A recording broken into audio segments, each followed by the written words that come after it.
In the heart of the Grand Baskerville Castle, cries of newborns echoed through the air, piercing the silence of the ancient halls. Hugo Baskerville, the family's formidable patriarch, strolled through the room with disdain, his sharp eyes scanning the infants lined in their cradles. Insignificant, he muttered, dismissing most of them without a second glance. Yet he paused before one crib. A single child lay silent, his gaze eerily steady for one so young. "Bring them all to the cradle of swords," Hugo ordered, his voice cutting through the cries. The servants hurried to obey. The silent child was Vikir, who in that moment recognized Hugo as the man who orchestrated his death in a previous life. Memories surged back. A life of servitude and loyalty, tarnished by betrayal.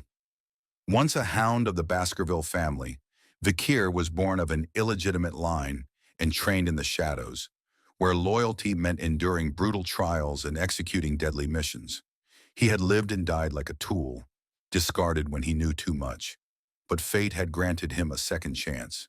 Reincarnated as a baby, Vikir vowed to change his destiny. This time, he wouldn't live as a pawn.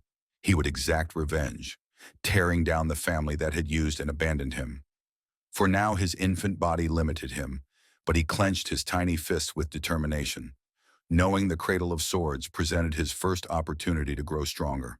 The Cradle of Swords was a trial for every Baskerville child, a labyrinth of blades leading to the legendary Styx River.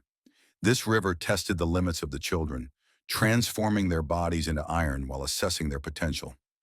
Vikir, recalling his past life, knew the shortest path to the river and crawled toward it with calculated precision.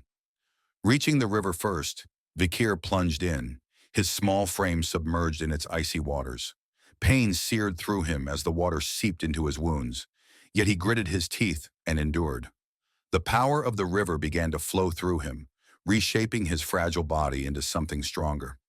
Above, 4 men watched in astonishment.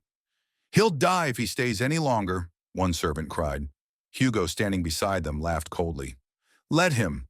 The weak are weeded out this way." 7 agonizing minutes passed. "Call him out," Hugo finally said. But Vikir ignored the shouts. His resolve burned brighter than the pain as he clung to the chance to grow stronger. His vision blurred, his mind teetering on the edge of unconsciousness. Yet he remained submerged, absorbing the river's essence. Finally, he blacked out. Hugo waded into the river, grabbing the child by the foot and hoisting him up. "Enough," he declared, a smile creeping across his face as he noted the transformation in the baby. "This one is greedy, very greedy indeed." Vikir's tiny form hung upside down, water dripping from his body, but his mind was already racing with plans. He would bide his time, sharpening his newfound strength like a blade. One day he would sink his teeth into the family that had betrayed him, starting with Hugo. Vikir van Baskerville had been a genius in his past life, mastering swordsmanship and deadly missions by the age of 20. But in the Baskerville family, brilliance was normal, and loyalty meant nothing. At 40, after enduring decades of bloodshed, including the horrors of the Demon Clan invasion, Vikir was rewarded not with honor, but betrayal. Branded a traitor and executed, his head fell beneath the guillotine. When he opened his eyes, he was stunned to find himself in a nursery, staring at the ceiling as an infant. A surge of excitement coursed through him. He had been reborn. Flipping over, he grinned. The 7 agonizing minutes he had endured in the Styx River had reshaped his body even in infancy. Now he had a second chance to rewrite his fate. That night, a servant placed a mysterious box in Vikir's crib, muttering about a gift from the madam. Suspicious, Vikir watched as the box creaked open, revealing 2 venomous, bloody mamba vipers. They hissed, their crimson eyes locking onto him. Smirking, Vikir grabbed both serpents by their throats. Even as a baby, he knew the Baskervilles thrived on cruelty and betrayal. Strangling the vipers with sheer force, he thought only of his vow, to bring the family to ruin with his own hands. By morning, the nursery was in chaos. The nannies on duty were executed for the incident, but Vikir knew the truth. It was a deliberate attempt on his life. 8 years later, Vikir sat quietly in a classroom, listening to a lecture on swordsmanship levels. His teacher explained that sword beginners could not use mana while sword experts wielded mana faintly. Sword graduates emitted a liquid-like aura, but the pinnacle, sword masters, could solidify aura into tangible forms. The teacher lauded Hugo Baskerville, the family patriarch, as one such master. While the other children marveled, Vikir's mind raced with plans. He would regain his strength and surpass them all. As the teacher praised his potential, noting his time in the Styx River and keen intellect, Vikir remained detached, calculating how long it would take to kill Hugo. His thoughts were interrupted by the Baskerville triplets, Highbrow, Middleborough, and Lowbrow, collectively known as Hugo's Trident. They approached with sneers, mocking the rumors of his feats. "Garbage!" Highbrow spat, shoving him. Vikir recalled how, in his previous life, they had betrayed him during his escape after the family framed him. This time he decided to deal with them early. Highbrow, wielding a knife, taunted Vikir. "If your bodies steal from the river, let's test it." Lowbrow grabbed Vikir's mouth, daring him to endure for 3 minutes. Vikir played along. As the minutes stretched to 10, the triplets' bravado faded into shock. When they released him, Vikir bit Lowbrow's hand, drawing blood. "You said you'd eat your hand, didn't you?" Vikir said, his crimson eyes gleaming as he wiped the blood from his mouth. Highbrow and Middleborough tried to brush it off, but Lowbrow panicked, clutching his mangled hand. When they attempted to leave, Vikir blocked their path. In rage, Highbrow stabbed Vikir in the stomach, only to realize the blade didn't pierce him. Vikir smirked. "In Baskerville, power outweighs age," he said, twisting Highbrow's arm until he screamed. With a feral grin, Vikir leaned in. "Let's play till the end." That day, the triplets learned Vikir was no ordinary child, and no one would forget the monster in the making. Highbrow staggered back, clutching his hand in pain. His shout echoed through the room. The rumors were true, but his revelation was cut short as Vikir's fist met his face with a sickening crunch. Highbrow collapsed to the floor, blood pouring from his nose and teeth shattered.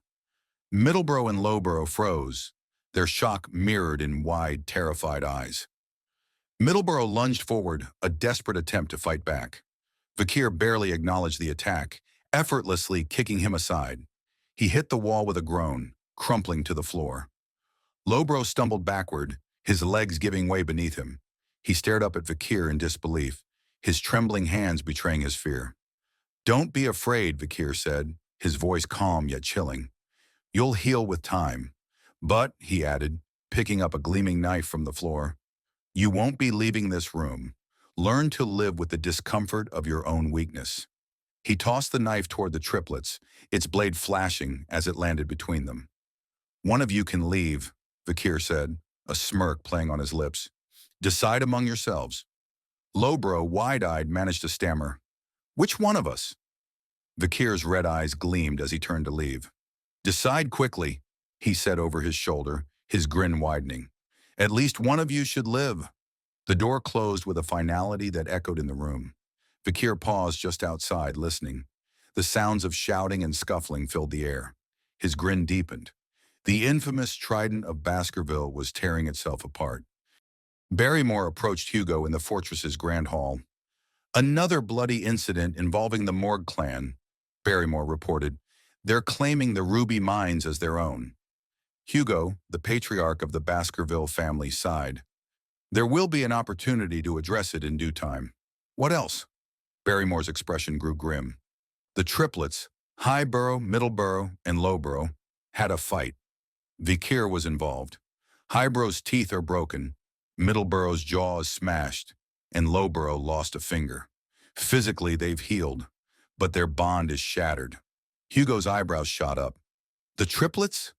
Fighting? They're inseparable." Barrymore nodded. "Not anymore. They don't speak or eat together. Their combination techniques are in ruins." Vikir was summoned before Hugo. The young warrior stood tall, his demeanor calm but his crimson eyes betraying a quiet intensity. "Did you do this?" Hugo asked.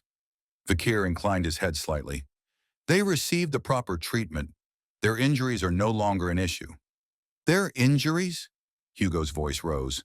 "Their hearts are broken, their unity destroyed. Was it wrong to do this to your brothers?" Vikir's smile was faint but sharp. Is the stronger person ever wrong? Hugo's eyes gleamed with approval. You remind me of a visitor once, a nun who forgave me for ruining her family. Forgiveness, I told her, is an excuse of the weak. Strength reigns supreme. Vikir recited the family's motto aloud. Only the strong will reign. Weakness is a sin. His glowing red eyes made Hugo's grin widen. You've earned a reward, Hugo declared. Take anything from the food storage. Chocolate, Vikir said with a grin, bowing slightly. Thank you, my lord. Barrymore later watched in confusion as Vikir rejected the Morg clan's infamous chocolate, instead requesting raw cacao beans. The purple, bitter, bloody beans were hardly edible, yet Vikir took them. Barrymore mused that Vikir's taste must be peculiar.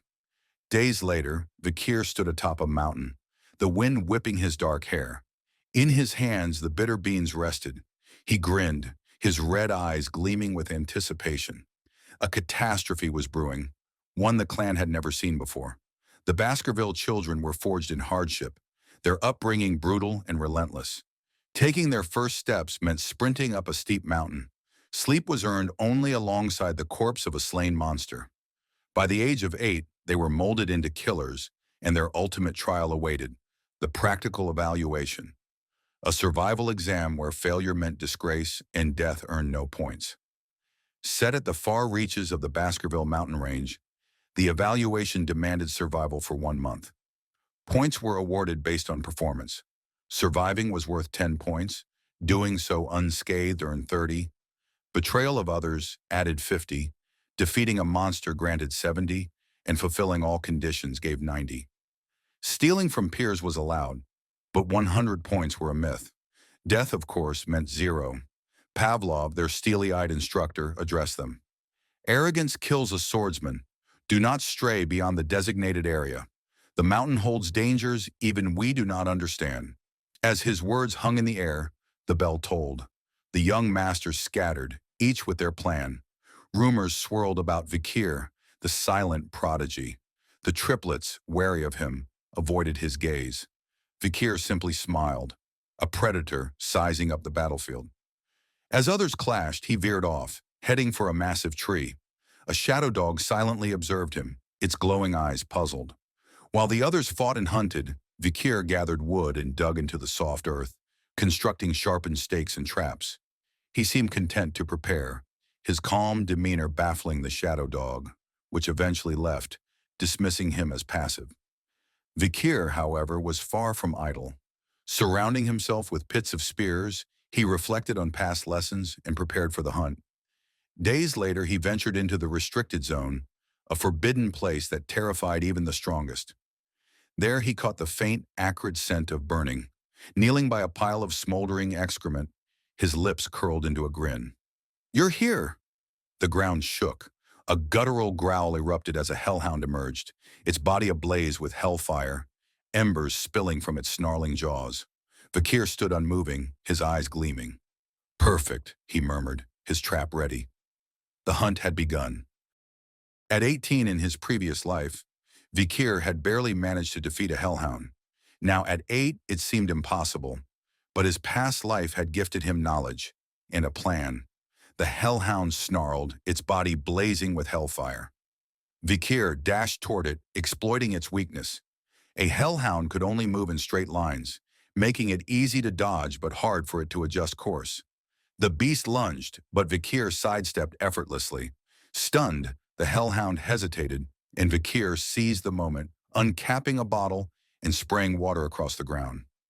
Hellhounds, unable to step across water, were forced to adjust their approach, exposing another fatal flaw: their tendency to run with their mouths wide open.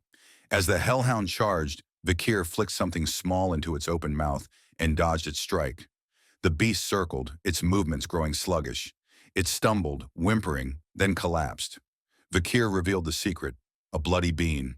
A single bean could create enough chocolate to poison 100 canines. For the hellhound, it was lethal.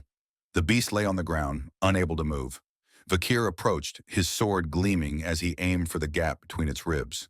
With one precise thrust, he pierced its kidney, and the hellhound howled its last breath. As its body stilled, A glowing blue essence emerged, XP or karma, energy from slain monsters. Vikir absorbed it, feeling his short sword grow lighter, a sign of his growing power. He grinned, already imagining the look on Hugo's face when an 8-year-old brought back a B-plus ranked monster. This kill secured his victory in the practical evaluation, and he'd already decided on his reward, a book whose worth only he understood. But as he prepared to sever the beast's head, a growl behind him froze him in place. 4 more hellhounds emerged, their eyes gleaming with vengeance. Vikir readied himself, flicking more bloody beans into his hand. But before the fight began, a massive presence loomed behind them. The hellhounds whimpered, bowing in fear, a reaction Vikir knew was impossible. Turning, he saw the source, a 3-headed Cerberus, an A-plus ranked monster, injured, blood dripping, arrows piercing its hide. It had been chased from the barbarian tribe's territory. Vikir knew this was a once-in-a-lifetime chance. With his blade cloaked in aura, Vikir attacked, aiming for one of its heads. The Cerberus countered, and despite Vikir's polished swordsmanship and immense strength, the battle turned against him. One crushing blow shattered his sword and sent him flying into a tree. Blood spilled from his mouth as his vision blurred. The fight was far from over, but survival was now uncertain.